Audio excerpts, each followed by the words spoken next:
ಅಲ್ಲೇ ತಗ್ಗೈತೆ ಸ್ವಲ್ಪ ಕಲ್ಯಾಣಿ ಅದು ಬಂಡೆ ಕಟ್ಟಿರಲ್ಲ ಅಣ್ಣ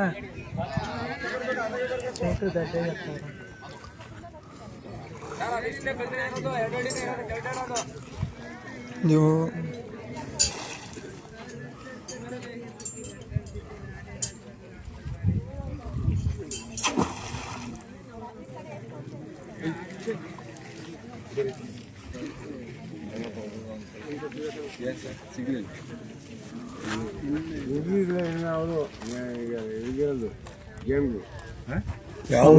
ಕಸಾಪುರದ ಹುಡುಗ್ರಂತೆ ಗಂಡು ಹುಡುಗ ಹೆಣ್ಣು ಹುಡುಗ ಒಂದು ಹೆಣ್ಣು ಹುಡುಗ ಒಂದು ಹುಡುಗಿ.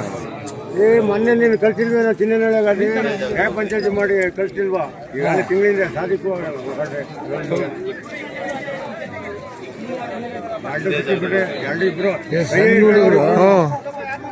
ಇಬ್ರು ಕೈ ಹಿಡ್ಕೊಂಡವ್ರಿ. ಈಜಾಡಕ್ ಬಂದಿರೋದೆ ಈಜಾಡಕ್ ಹೊಡ್ಕೊಂಡ್ ಬಂದವ್ರೆ ನೀರಕ್ಕೆ ಈಜಾಡಕ್ ಹೋಗ್ಯಾರ. ಅದೇ ಅವ್ರು ಕಿತ್ತಾಡ್ಕೊಂಡ್ ಬಂದಿರಲ್ಲ ಅವರು ಚಿನ್ನನೊಳಗೆ ನಾವು ಮನೆಗಿದ್ದಾರಲ್ಲ